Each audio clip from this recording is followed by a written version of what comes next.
So welcome guys. Welcome to the presentation. I'm very excited to pass on what I know about DBT in a way that is friendly, informative, and digestible. So let's get started. I have some case presentations we're going to start with. You may relate because there might be a few clients of yours that have similar symptoms. So we have our client A, Sarah, 30 years old, major history of major depression since teenage years, and a history of sexual trauma. We've had clients like this across, multiple all of our caseloads. Once in a while, whether people come in with depression, history of trauma, or both. We have another client, John, 60 years old, on the spectrum, having bipolarism, and a history of relational trauma. His mother being an alcoholic and his father, and going through an upbringing like that, being misunderstood and neglected at times. Another sad case that unfortunately we get a lot of. Patient C, Chaim, a teenager, 16 years old, struggling with both social and generalized anxiety. No history of trauma, just a nervous kid, really anxious, really fired up all the time. We want to help them calm down, obviously, help them regulate. Client D, Rachel, or given name Ray, 24 years old, trans identity, gender dysphoria, major safety issues, including suicidality, major relational impairment with friends, family, everything. Having very hard to connect with others, evident in past diagnosis of borderline personality challenges and diagnosis. So we think about DBT, we think about somebody with borderline and a wide range of complex issues. This too is a client you will eventually face if you haven't already. So you're probably wondering, why are we starting off with case presentations? What do all these clients have in common? All these clients can be successfully treated with dialectical behavior therapy, or DBT. And I'm not just blowing smoke or speaking from just, my clinical observations, which are very important. There's also a lot of research that backs that DBT is highly effective across a variety of diagnoses. It's not just the borderline, treatment anymore. It's been generalized, which is why Orly has asked me to present today, because there's so much to learn, so much to apply here. And the citations are at the end of the presentation, which I will also be sharing later. Welcome to the beginnings of your DBT journey by myself, Michael Hartman. Orly did introduce me, but just to go over really quick, I'm a licensed, I gotta fix that. I'm a licensed mental health counselor in New York State. I practice in community mental health and have a private practice, and I've been practicing for 6 years total. I am a certified dialectical behavior therapist, as Orly said, using Dr. Elaine Peterson's CBT program endorsed by PC.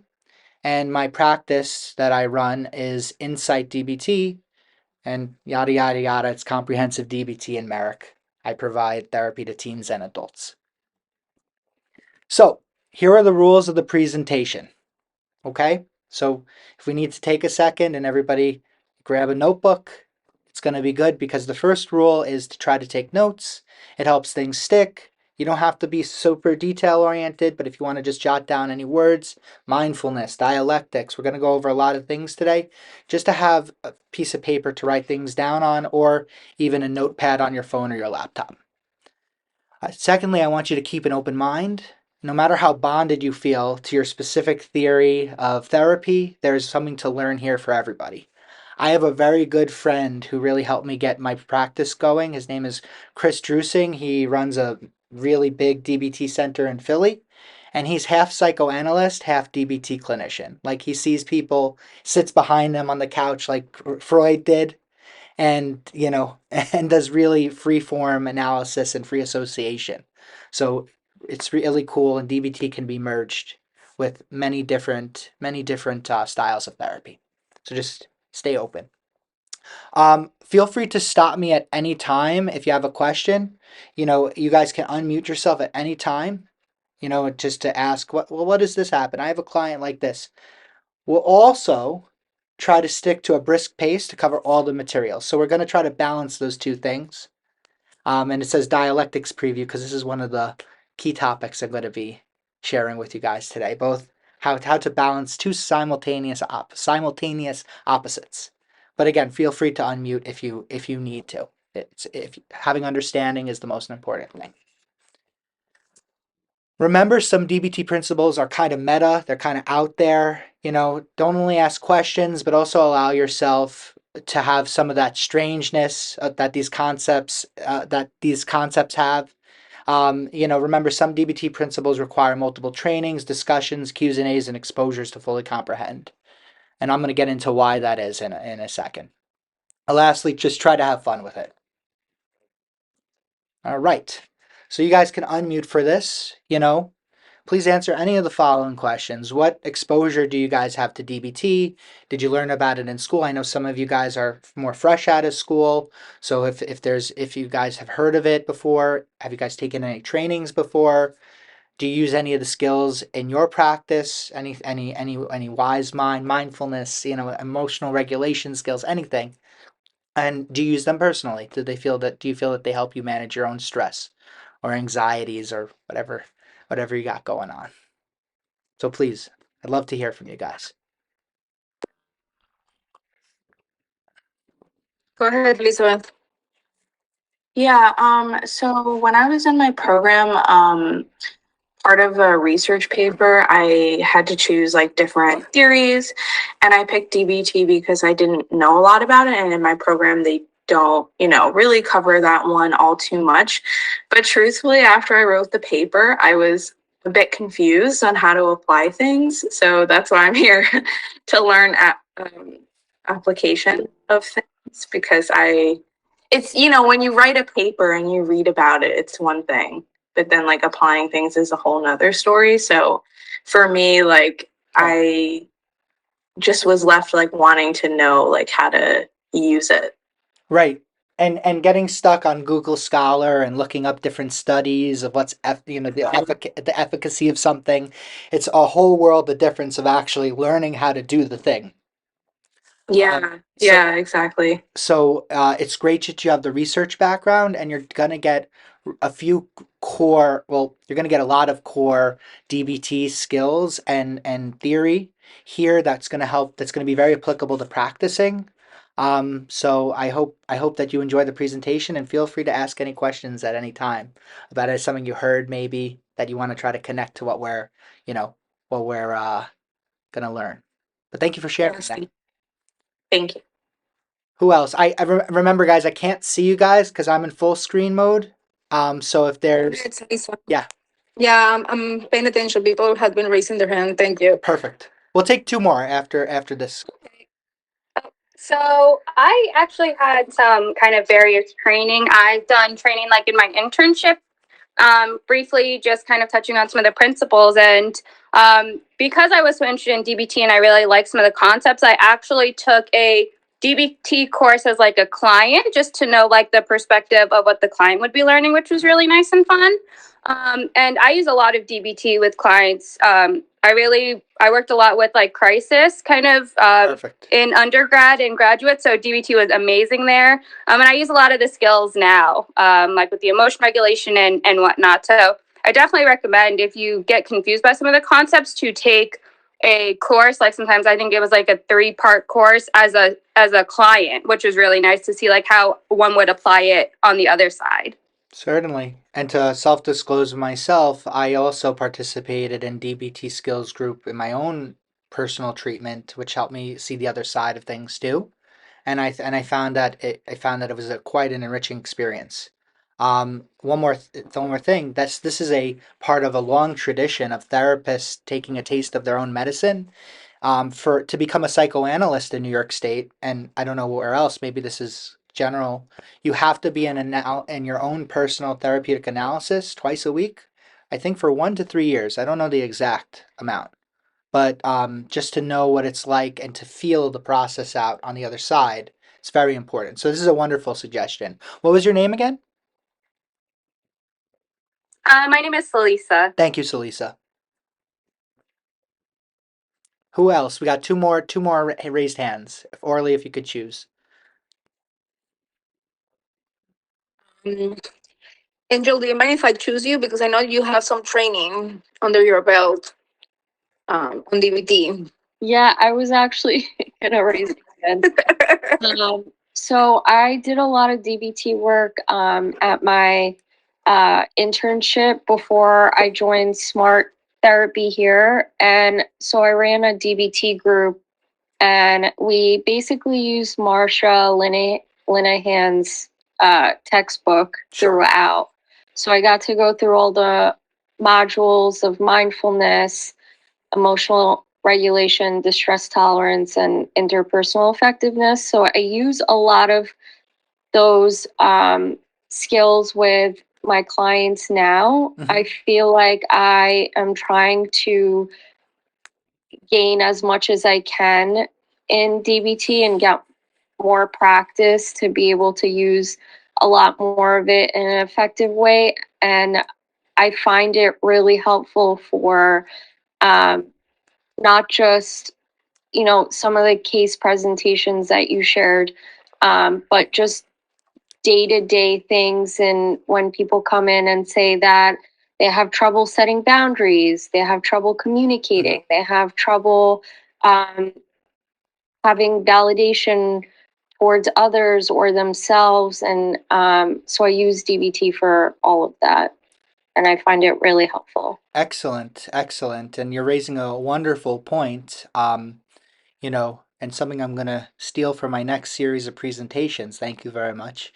The DBT skills are really not, it doesn't have to be a super clinical case with a hard diagnosis. It could be for a lot of what we would consider more of the mundane, more of the basic, and I'm not using these words judgmentally, but just the everyday, day-to-day relational problems, stress management problems. DBT skills are so robust that they help everybody from big problems to small. So I think it's wonderful. And just to say one more thing about that, so what I've tried to offer today is not just to give you guys the core four DBT modules to which we're not doing all today, but just throughout the presentation series, but also try to talk about core processes and like almost the philosophy a little bit of a DBT therapist, which will help not only just with applying these skills, but to really do deeper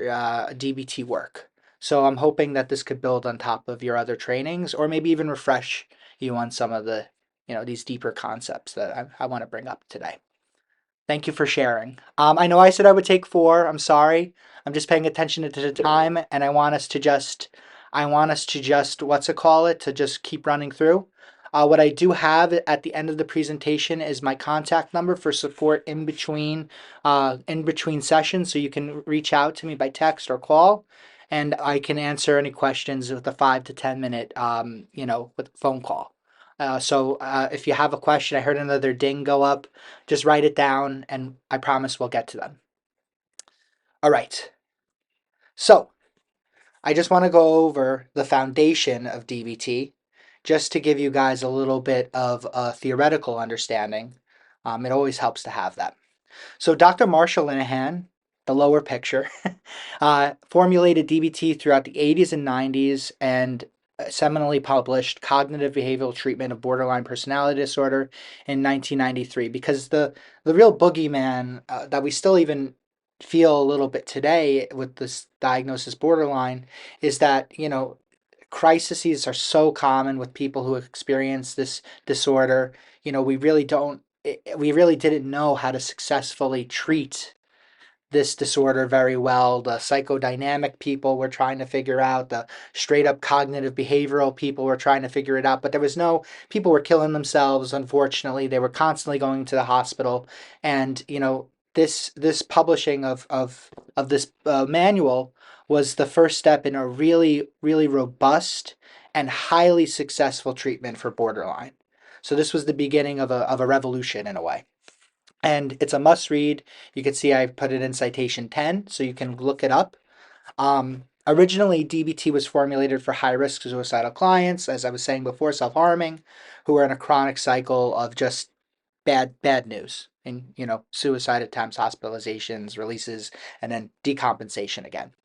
And then we found out later in life, Marcia shared that she too struggled with extreme dysregulation issues, psychiatric hospitalizations herself, and borderline, which, some of DBT is a little bit of what we call me search, when the psychologists are trying to figure out a little bit of themselves. A lot of people come into the field to do that in some ways, I found from interviewing a lot of people. DBT is what's considered a third wave cognitive behavioral therapy. Think of the waves as generations. So the first generation was back in the 50s or 60s, just regular cognitive therapy, change how you think, change how you feel, and there was no behavioral piece yet. Then they revised it, 70s, 80s, cognitive behavioral therapy. If we change behavior, maybe we can affect the whole system as well. Beck was the founder of cognitive theory, and then he cobbled it together, cognitive behavioral. And then we have Ellis's REBT, which was originally RET, I think. I could be wrong about that, but he also revised his strategy as well in the 80s, 70s, 80s. And now we're up to the third wave, which we're currently in, which is mindfulness and Eastern Zen philosophy practices fusing with traditional CBT. And you can think of acceptance commitment therapy or ACT. You can think of DBT, or you can think of mindfulness-based cognitive behavioral therapy, and other theories along this line. So the reason why I said before that this a lot of stuff can be a little bit meta and take some time to absorb is because some of the philosophy in DBT is not from our culture. Linehan, in her research, in her journey for recovery, sought spiritual help from Catholic priests all the way to the Eastern philosophy of Zen Buddhism, where she actually became a Zen master, grandmaster, I think. And Linehan, when she was thinking about publishing this book and branding her therapy, what is she going to call it? Her first name for it was Zen behavior therapy, emphasis on the importance of being more mindful, because mindfulness is the key to change, because mindfulness breeds awareness. And we're going to get a little more into that later in our presentation. And then under that, we see the reason why Linehan's training/credentialing company, Behavior Tech, mandates mindfulness retreats to gain and keep certification is just the super important focus on understanding mindfulness in a deep and profound way, which we want to eventually pass on to our clients so they can have inner peace and eventually, what we say, build a life worth living after getting themselves back into control, self-discovery, and moving on with their lives. We want to install this into their heads so they can come back for a refresher maybe, but we don't really want them to come back because they're decompensating and just not doing well again. So what are the main targets? Let's get to the meat and potatoes. You guys are therapists. You're not in the lab, right? You're not in a Buddhist temple yet, or maybe whatever. What are the main targets of treatment for DBT? We really want to target emotion dysregulation, impulsivity, and lack of skills. These core concepts make up all mental health challenges from the DBT lens. This is DBT language and the DBT theory that Linehan put out, that because people are so dysregulated, and often that pairs highly with impulsivity, and they lack skills to deal with these feelings, this is what often causes them to act out. And what I didn't add here is that there is an environmental piece of chronic invalidation where the environment doesn't help this individual feel better. In fact, the invalidation, people not getting the intensity of some people's emotions, how they feel, it actually makes them way worse. So there's a huge environmental component as well to DBT, which we're going to get into later as well. So emotion dysregulation. This stems from a biological vulnerability to bigger emotions. Different people tend to experience more emotions than others. Their emotions can hit like a ton of bricks. They can hit out of the blue. An example of this is a client who feels tremendous anxiety all the time, a person who is prone to depressive feelings and cognitive errors, a person with anger issues that has a hard time not feeling angry in response to stress. Or as one of you guys has said, I'm sorry, I'm not good with names. Why do certain people struggle with certain behaviors like setting boundaries? What is the anxiety about there? Why are they feeling so intense to something that would really help them and help them grow and heal? It oftentimes, well, there's a biological component that really is to explain for why people feel so intensely about things. If you guys remember from your schooling, this is called the diathesis stress model as well. Impulsivity, we found through neurological research and we found just generally, pairs highly with emotion dysregulation. So impulsivity stems from a biological vulnerability as well. These clients cannot control behaviors linked to their moods. They cannot switch off that link. We have clients that are always acting on their emotions, and oftentimes that gets them into trouble. They can't turn off. When I'm angry, I can't not yell. I have to, like, it just comes out. I can't help myself. When I'm stressed, I can't not panic. When I'm down, I can't not sulk. So basically, they can't disrupt the link between their feelings and their behaviors. And think about it too, right? Like, for us, as clinicians also, and just general people, we know when we feel a certain type of way, we might act a certain type of way. So, this is something we want to target too, to be able to break down that connection and help people act differently from how they feel or be effective, which we'll get into later. Lastly, lack of skills. This is something from the book that I sent you guys out. We'll go over this more a little later, but we all need to work at ourselves, try harder, and push ourselves to grow and handle new challenges in life. This is an axiom, a truth, not just for clients in therapy, but for all of us. The thing is, in much bigger text here, we also need the skills to apply that will ameliorate our problems.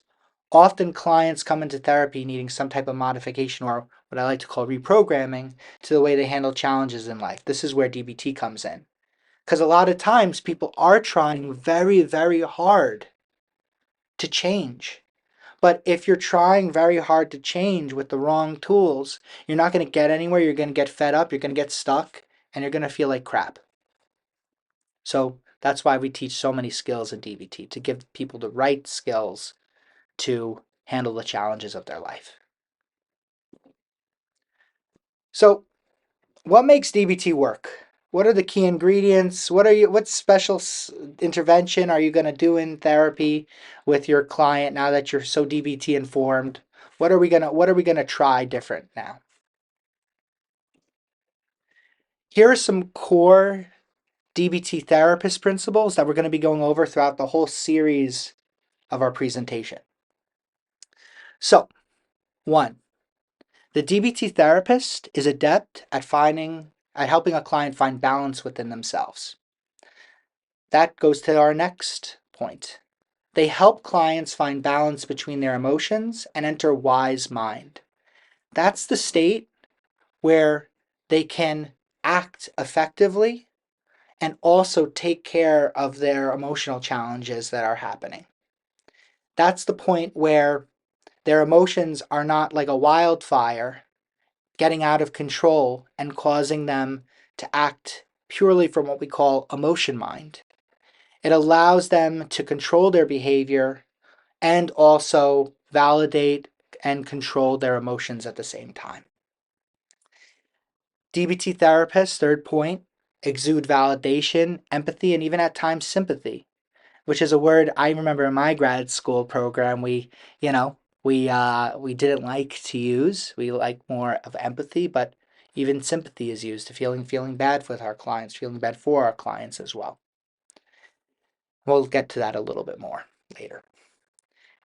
Fourthly, they help the client controlled dysregulation of their emotions so that they can stay in wise mind. We teach, next point, what is valid and what is effective. And this is such an important distinction and two very important points.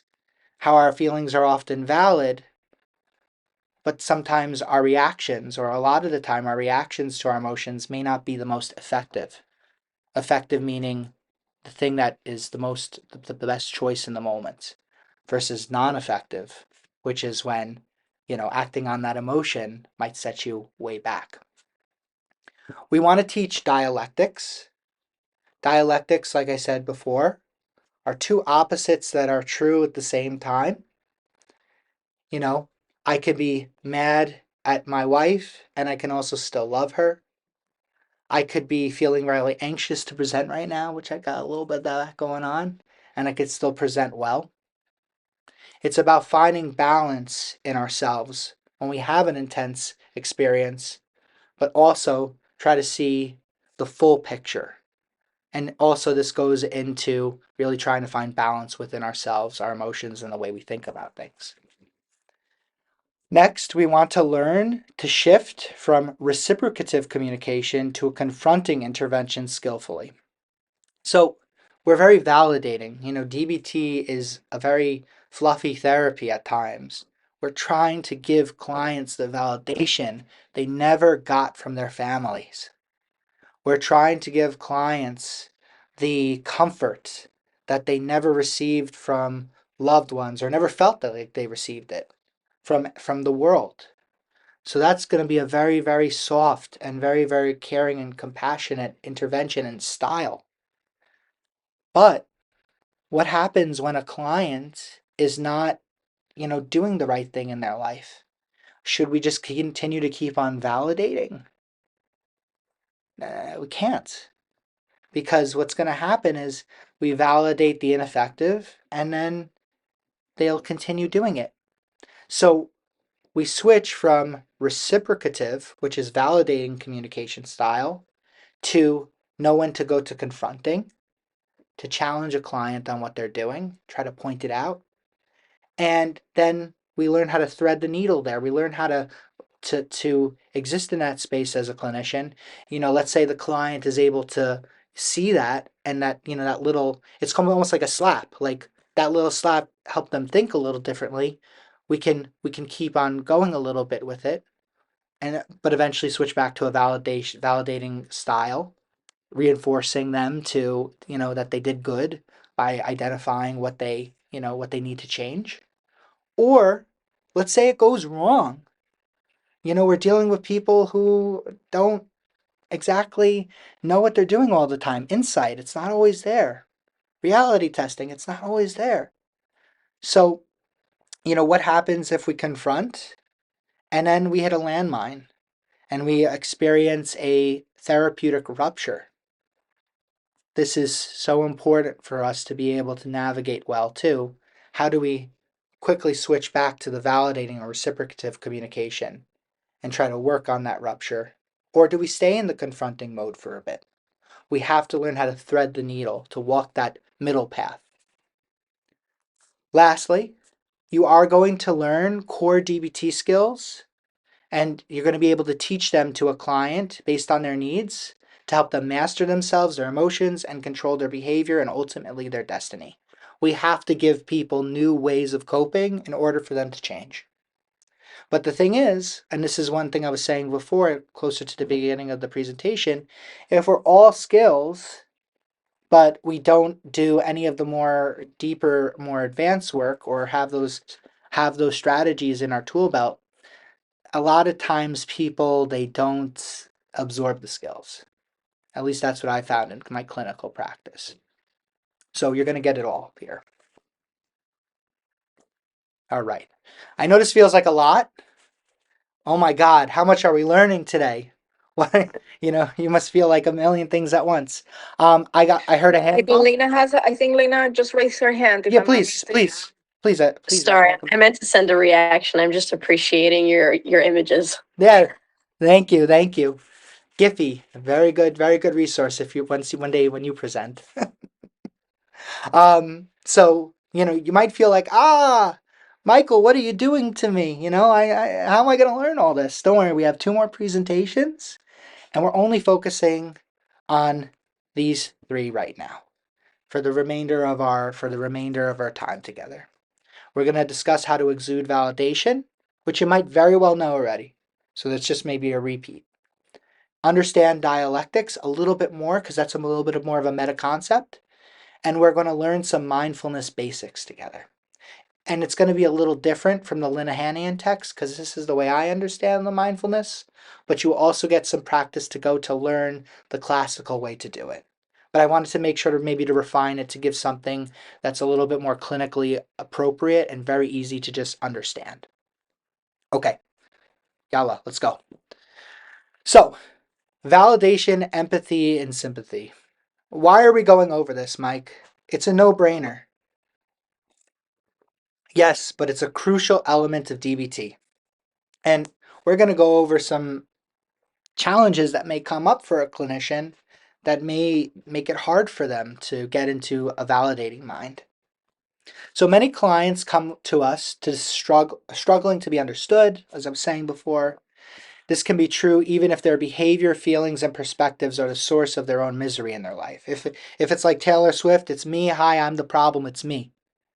Right? But a lot of times people have a reason for why they developed this style of being, and they want to be gotten, they want to be heard and seen, as a good friend of mine used to say.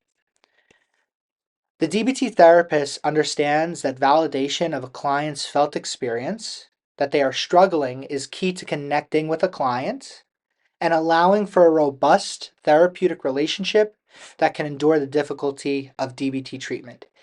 In DBT, it's not an easy treatment. I told you about all this fluff and validation, but we have to basically help somebody relearn how to live emotionally. It's depending on the severity of the treatment, of course, right? But we're telling somebody to ultimately change the way they do things.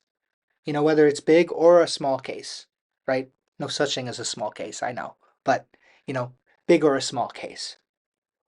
And the thing is, we have to really just connect with our clients as best as possible so that therapeutic relationship ruptures don't just go kaboom and then your client just starts no showing, doesn't come back, or starts engaging in treatment interfering behaviors, which are behaviors that sabotage successful treatment.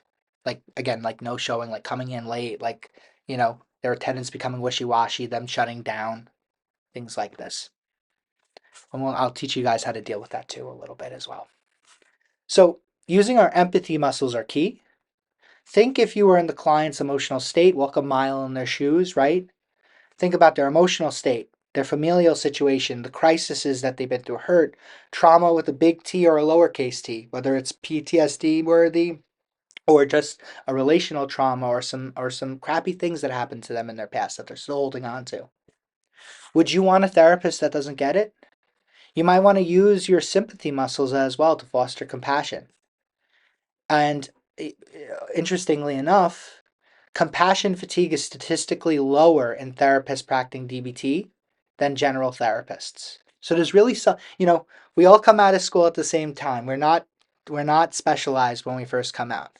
A general therapist is on average more likely to have compassion fatigue than a DBT therapist who eats, breathes, thinks about validation and empathy and sympathy all the time. It's a style. And here's some ideas and thoughts that you can try for yourself if you're getting stuck in, on your path to validation mind, if it's getting hard to work yourself up to it. You can tell yourself, there's a reason for every behavior, every challenge, every problem, every perspective. This is true no matter how extreme. I want my client to feel comfortable speaking to me. And lastly, if you really want to switch to a confronting state of mind, if you're feeling in that mood that day, or, if you're thinking like you're really getting really pulled out of validation mind and you want to just try to move things along quicker. I don't need to confront the client yet on this, with everything they're going through, it's probably not the right time. And this is something an analyst actually told to me. I had an analyst supervisor in grad school. She said to us, do not worry if you don't hit the nail on the head as soon as you first see it. It always comes back again, whether it's next session or 5 sessions. The problem always comes back in engaged treatment. So you'll always have a new opportunity. It's a revolving door. Remember, if you're having a hard time validating your client, get some support. Take a moment, get some perspective. Seek out a supervisor. Perhaps there is some countertransference challenging you right now. Remember that your emotions, experiences, I added this word, we all have baggage, and thoughts and perspectives on life can impact your ability to feel genuine validation. This can be true for tougher clients or clients who irk us. I've been there too. We also have consultation team meetings, which I'm not sure if Orly would want to start, or if you guys would like to join one that's out there. I run a free one where people, DBT clinicians, we come together and we help each other out. And we try to help each other soothe ourselves so that we can think a little bit more clearly. Because the work's not easy. Let's move on to dialectics.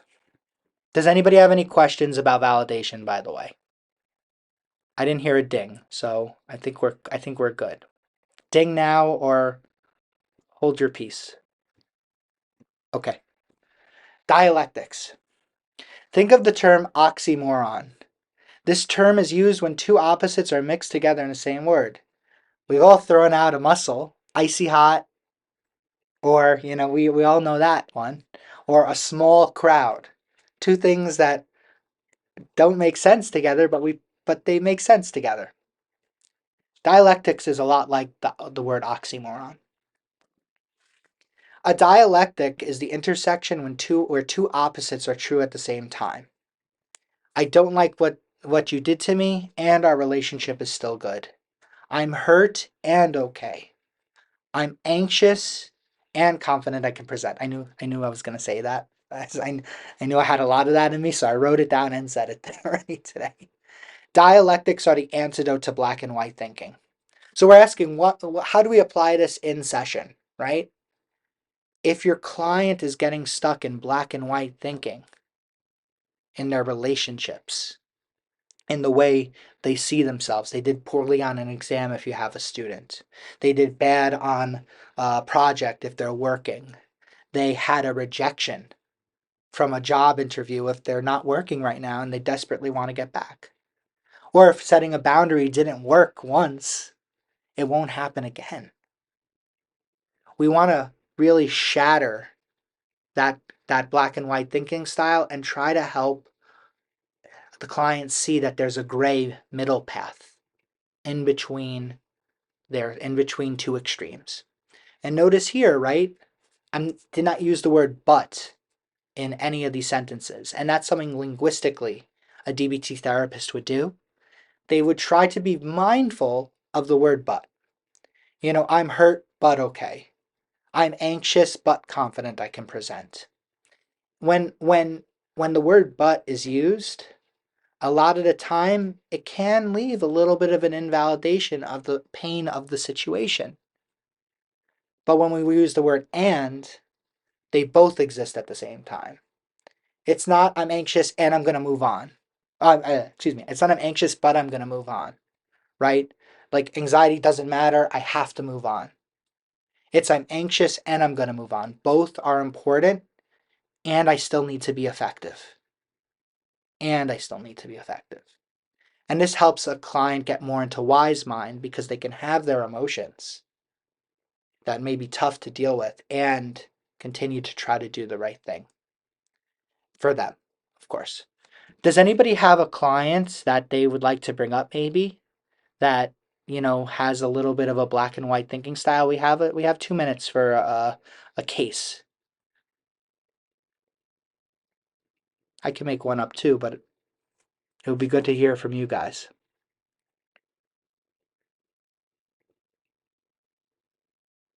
I can go. This is Angel, by the way. Hi, Angel. So, hi. I have a client that's actually pretty new. I saw her for a few sessions. Um, she is currently going through a separation with her husband, and that's why she came into therapy. Mhm. But she, as we've kind of gone through her case, she's realized that she has a lot of trouble connecting with others and expressing herself. So we actually use DBT in communication and interpersonal effectiveness with the one of the handouts, communicating to get what you want. Yes, yes, And that's called Dear Man. Dear Man, yeah.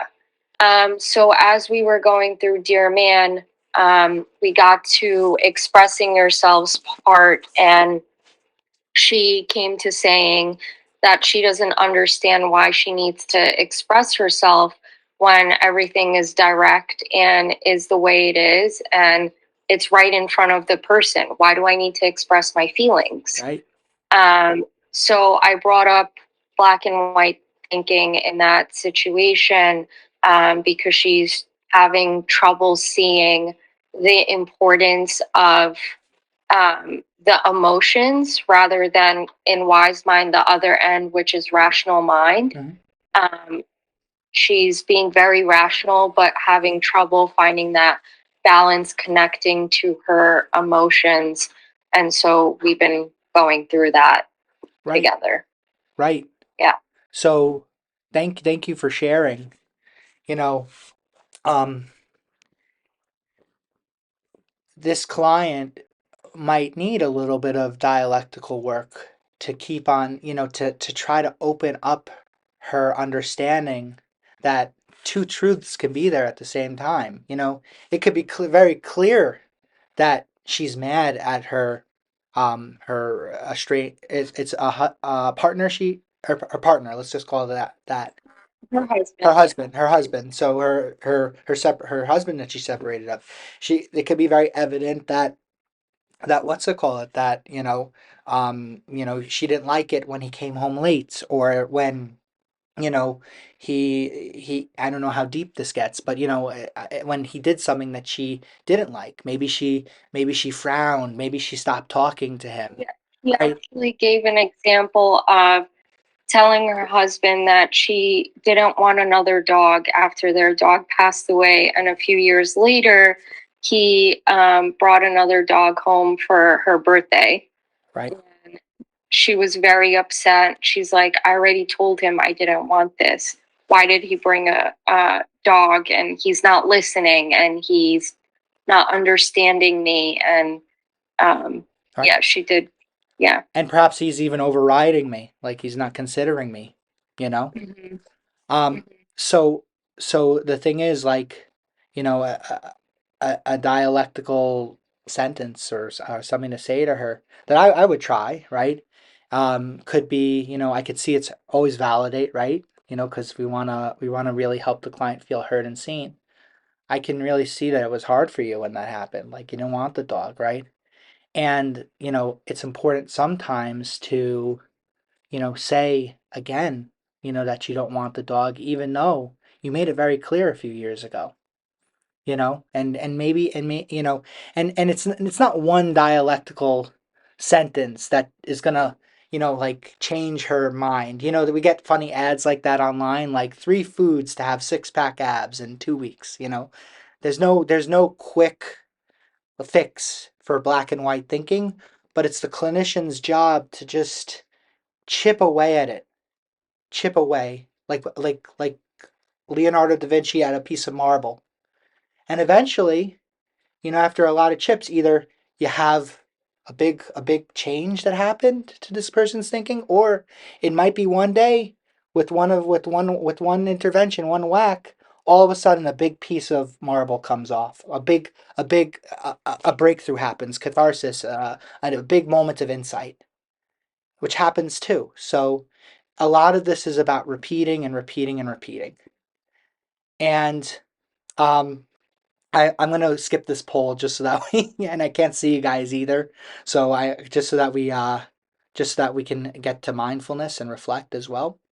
The whole point of the poll of who struggles with black and white thinking, it's not just for people diagnosed with borderline. It's not for just people who are having marriage issues. So many of us get stuck in our own way in black and white thinking. And the goals of dialectics are that we want to teach our client dialectics to see that even when they're feeling a type of way, they can also recover and feel better. Or in the instance that was just shared by Angel, thank you, Angel, is that, they may need to do something even though they don't feel like they have to do it anymore. They may need to change their behavior even though they feel that, why should I? I was very clear before. We need to loosen up black and white thinking. This is a way of shaking our clients out of what's called cognitive fusion, a state where they are completely fused to their feelings, where they can't see, think, or act beyond them. This is a big target of the third wave of the cognitive behavioral therapies, to try to help people loosen themselves up from their thinking and almost get one step above what their mind is telling them, this is a more advanced topic, one that's a little more meta. If you'd like to read, there's a citation. I'm just looking at time. So basically, the goal of dialectics is to just shake up that black and white thinking. You can read the rest of the slide, going ahead. I don't want to run out of time. And like I was saying before to Angel, a therapist needs to continue to teach, remind, and help clients and to internalize the understanding of dialectics. I have a client that's been with me for 6 months and she still isn't sticking it, it's still not getting stuck yet. But I found eventually by about a year of treatment for most of my clients, they do get it. Some people are a little bit more stubborn in their cognitive fusion. All right. So, let's get to the big one, and we're gonna do this, and we're gonna end on it. Orly, is it okay if I have 3 to 5 minutes, or are people booked for sessions after this? I think that some people might be booked, but I'm not sure. Okay, Everybody has different schedule. I'll do my best then. Okay, so Thank you. mindfulness, the first skill, the apex skill, the one that starts first. Mindfulness is simply being present in the moment. That's it. Definitionally, it's very simple to understand. We want to just be aware of ourselves, what we feel, what we're thinking, and what's going on around us. If we feel good, noticing it, continuing ahead. If we feel unpleasant feelings in situations, noticing it and continuing appropriately. So basically, what we want to do is, as a therapist, we want to train people, if you guys can see over here, to be able to do what's called the mindful catch. The in-between of being non-mindful and mindful, the moment where they notice an experience, internal felt or environmental experience, and returning back to what's called the mindful state. The spiel of the slide I just skipped is that it's very hard to always stay mindful. It's very hard to always stay on that higher level. What we want to do, especially in the beginning of therapy with clients, is we want to teach them how to catch themselves so that they can re-enter the mindful state. And that's what we're going to do today. We're going to do our first mindful practice. And I promise I'm going to time it perfectly that we're going to end at 12. So guys, I'd like it for you to just sit down nicely in your seats, and I want you to get some nice back support. If you have a pillow, even putting that behind your lower back, that would be great. And what we're going to do today, now that you're in this mindfully seated position, is I want you guys to just let go of what you've been thinking, what you've been feeling, what's coming ahead in 5 minutes, letting go of everything up until now. And I want you to just notice the breath. I'm going to help you guys get there. So, making sure your feet are flat on the ground, I want you to push down your feet into the ground. And I want you to just feel the pressure. Let's do a little grounding before we get to our breath. Now I'd like it if you guys can join me with our first deep breath, breathing in deeply, down deep into the stomach. And I'd like you guys to breathe out slowly through your mouth. Very good. Let's breathe in again. And with this next inhale, I would like you guys to close your eyes or focus on one aspect of the room around you to just lower your gaze on. So if you haven't already, breathe in. And I'd like you to breathe out nice and slow. Very good. I'd like you guys now to take control of your breath, breathing in and out in a soothing manner, and really focus your attention on the breath. The breath never stops. So it's the perfect anchor to keep ourselves grounded to. Notice the physical sensations of your breathing.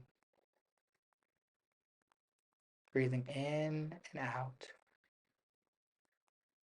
And if anything from your mind starts to take precedence, any feelings, thoughts, distractions, just let them pass.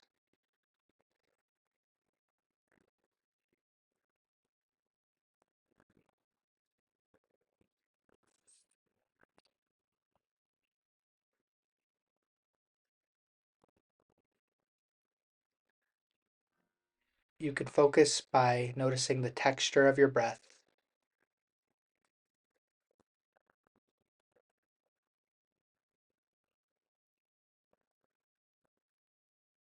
And if you get distracted, that's okay. Just bring yourself back to the feeling of your breath.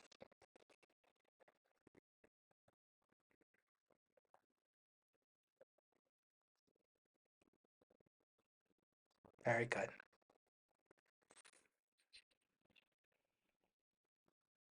Now, we're going to come down from the exercise slowly, slowly, slowly. And at the ring of the bell, I'd like you to open up your eyes and return back.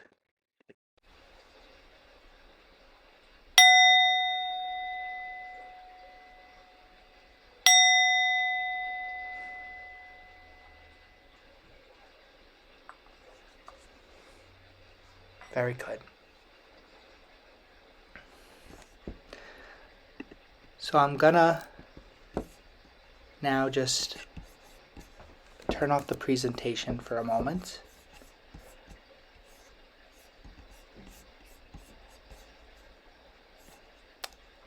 Sorry.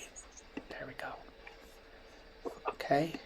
And I know some of you guys probably have to go. I see a few left. Thank you guys for coming. Thank you so much. So sorry, we're gonna go a few minutes over. But for those of you guys who are leaving, we're going to be sending the recording out, so no worries, you can catch up. For those of you guys who are sticking around, give me a feeling of what that was like for you guys. Were you able to stay grounded to your breath? Did you notice your mind was busy? Did you notice it was chill? And you guys don't have to Elizabeth. raise your hands. You can just say, Yeah. please, Orly. Go ahead, Elizabeth. Yeah, so I'll make a comment on that, and then I also have a question. Of course. So for me, I'm very hungry right now, so I noticed my mind was just like focusing a lot on that. So I think if there's other physical distractions during it, then it's hard to focus. But I think if there isn't a physical distraction, then it's easier to focus. So I feel like that's something I could keep in mind with clients. Like, please, note, like if you're, thirsty or hungry, like, take care of could it, have be- a sip real quick, and then yeah, right, exactly. And then so I had a question. So if I could just say a comment too, and then you can ask just about what you said, because it's a very good you made a very good point. So noticing that you were hungry and noticing that you were distracted was mindfulness. It wasn't not True. mindfulness. So the True. thing is, right, there's a secondary benefit to mindfulness that happens a lot of the time, especially with breathing, which is grounding and relaxation. So what happened, like that's why mindfulness is being sold a lot these days, because a lot of times it is relaxing. It's yoga, it's meditation, it's something chill. The thing, and when we're teaching our clients mindfulness in the beginning, we may want to definitely help them minimize their distractions so that they can start to get it a bit more. But as people get more advanced in their ability to stay mindful, they can actually deal with that a bit more, because it's not necessarily about always relaxing. It's about just being aware as well. So yeah, that makes sense. I wanted to just say a point on that. And please, Elizabeth, your question. Yeah, so I had a session with my client yesterday, and she had a panic. She was telling me that she had like a couple panic attacks in the last few weeks.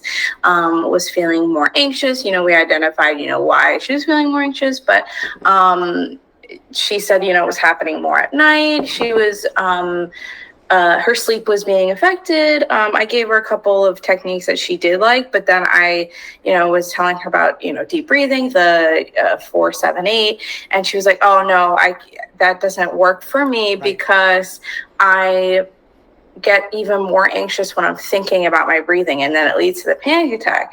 And that was kind of an interesting point that I was like, okay. I was waiting for your question, because this comes up. Yeah. This comes up a lot. The breath is not a safe place for everybody. That's the thing, especially with panic attack, people who suffer from that, and people who deal with trauma as well. The breath can actually be a bit of a dangerous place. So what I like to do, and I know you guys are virtual, but you guys can do different things. You can ask your client to order different things with different physical sensations. Including like a fidget, like this thing is amazing. This is like dough, really squeezing and feeling it, doing it once, focusing. The sensation is not the breath now you're focusing on, but it's now the feeling of holding this ball. And they can breathe normally, but they're not focusing on the sensation of breath. They're focusing on the sensation of holding onto this ball and feeling it. And then if their mind gets distracted from it, they bring it back to the sensation of this doughiness. It's a little cold. It's gooey. It's generating the color of blue. One thing that also helps, though, for the soothing portion of mindfulness is to focus more on the physicality of something as opposed to the sight of something, because that is not as it's not as grounding of a technique. Think of like a grounding technique you give to somebody with PTSD. Feel your feet really in the ground. Feel cold water on your hand. We want to really give like a strong touch sensation a lot of the time. That helps. This is for Brenda. This is called the ARG ball, spelt as you would spell ARG. It's great. I see Giovanna. Giovanna also has a question. Yeah. And one more, two more questions, and then we gotta skedaddle. So, thank you for your time. It's more of, would you say that like the approach in terms of like self-regulation is more tapping into your sensory system and kind of exploring what works for the client? So like self-regulate? Yes, always try with the breath first. Because the breath, it's an exception, not the rule, that the breath will be triggering. So, I think you're asking for a mindfulness exercise, right? Not the general DBT approach, right? So the breath is always a great place to start. And then if somebody's very aversive, then we move on to a different sensation. You can even use cold water and focusing on what the cold water feels like, not too so cold, so you can do it for a while. But that's also a sensation as well. Thank you. No problem. No problem. So I'm just going to share one. Does anybody else have a question before I give the practice to go? Okay. I'm going to email everybody who left also so that they know that there's a little bit of practice to go. Here we go. So we're going to review from the book that I sent. I sent the Marshall Linehan DBT Skills Workbook Manual. Beautiful book. Use it with your clients. Learn from it. We're going to review what's called the biosocial theory, wise mind, a portion of mindfulness, and what and how skills by next week. This is from pages 45 to 62. And I want you guys to follow the stars. The starred pages are the primary pages. So if you are interested in learning more about these different skills, like the nuance, read the blank page, the non-starred pages in between the stars. But if you just want to do the basics, just read the starred pages. And then I will be available at this number during the week. If you guys have any questions, leave me a voicemail or a text, and I'll get back to you if we don't connect, because I'd like to hear your questions and if you have any thoughts. Lastly, if DBT is really for you, the recommended text is that classic cognitive behavioral treatment for borderline personality, which is in citations at the end of the presentation. Okay, so I know I ran over, and I respect your guys' time, and I'm so happy I was able to talk to you guys. We will be a little bit more sharp with our hour time limit next week, and I appreciate you all for joining. And I hope you guys have a great day, and please feel free to reach out if you need me. Michael, thank you so much. I really appreciate you presenting today.